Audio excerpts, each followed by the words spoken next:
Waktu kecil dulu, saya teringat sering dinyanyiin lagu-lagu Mojopat, lagu-lagu Jawa, dan di Sunda pun juga ada ya, lagu-lagu tentang proses kehidupan sebenarnya. Urutannya itu dari Mas Kumambang sampai Pocong.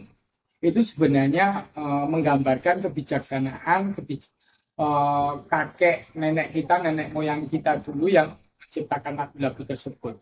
Itu urutannya sebenarnya sebuah proses kehidupan manusia. Dari Mas Kumambang, pertama itu dari waktu kita sebagai bayi terapung, terayun-ayun dalam air cairan plasenta, amnion yang di dalam rahim ibu kita dulu. Kita benar-benar dalam ketenangan dan dalam kesucian.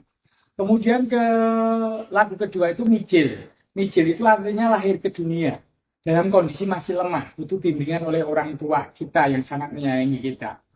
Dan kemudian yang ketiga sinom. Sinom itu masa kanak-kanak pra-remaja. Saat kita masih butuh bimbingan untuk pembentukan karakter kita. Demikian juga saatnya kita memberikan pendampingan anak kita. Sampai kira-kira itu di masa menjelang lulus SD. Harusnya kita mendampingi dengan intensif anak-anak kita. Supaya terbentuk karakter yang baik. Termasuk juga kesehatannya. Karena pada masa mijil dan masa sinom itu, sistem pertahanan tubuhnya masih rentan, gampang sakit. Kemudian kinanti. Kinanti itu saat masa remaja, ketika mereka sudah mengenal kemandirian.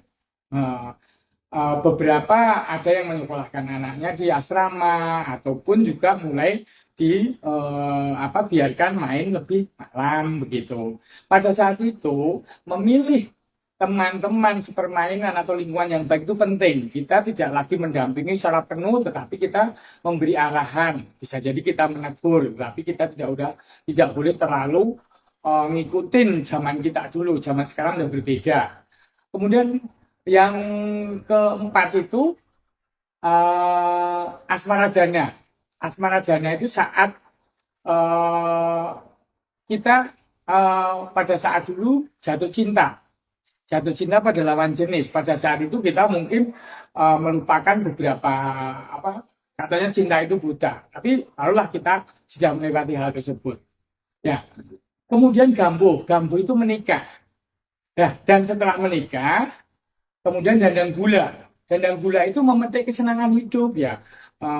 Bersama suami, bersama pasangan, bersama istri, kemudian mulai diberikan putra, itu kita diberikan berkah anak yang dititipkan kepada kita. Sebelumnya kita mijil lahir dan kemudian kita punya keturunan. Bahkan yang belum punya keturunan pun saya doakan supaya bisa mendapatkan tersebut. Tetapi setiap orang mempunyai berkah masing-masing. Kemudian yang berikutnya setelah janda gula setelah menikah, Durma itu bekerja untuk membantu sesama. Makanya ada istilah bahwa bekerja itu ibadah. Kemudian setelah Durma, kemudian mulailah masuk masa usia tua. Namanya pangkur, ketika kita udah mulai lelah, mulai sendi-sendi mulai gampang pegel, mulai gampang pusing, terus kemudian pinggang kita mulai sakit. Harusnya kita memahami. Jadi jangan ditolak perjalanan kronologis kehidupan manusia tersebut. Ketika kita udah tua kok kita mulai mudah menggerutu macam-macam, itu lebih baik dikurangi. Kita terima dulu. Setelah kita terima, kita perlu kenyataan, kita akan bisa menyetel kehidupan kita lebih baik. Demikian juga kesehatan. Kemudian tahapan yang mendekati terakhir itu megatro. Megatro itu artinya nyawa, megat roh, nyawa berpisah dengan badan. Pada saat itu mestinya kita udah membiasakan diri dengan karakter yang baik, tidak mudah marah, mulai semakin lebih penyayang, mulai memperhatikan generasi kita lebih lanjut, tidak sok jagoan lagi kayak waktu muda, tidak baperan lagi bagi yang cewek. Karena ketika udah tua itu mulai muncullah sifat kanak-kanak lagi gitu. Terus kemudian yang terakhir pocong. Pocong itu artinya ketika di alam baka kita sudah berpisah dengan harta kita dan kita sudah masuk ke dalam alam kesucian. Saat seperti kita di dalam rahim ibu kita dulu, kesucian. Jadi kita ikutin kronologis perjalanan hidup kita peluk kenyataan dan kita akselerasi sesuai dengan tahapan-tahapan tadi. Jadi jangan melawan zaman. Jangan khawatir kalau keriput.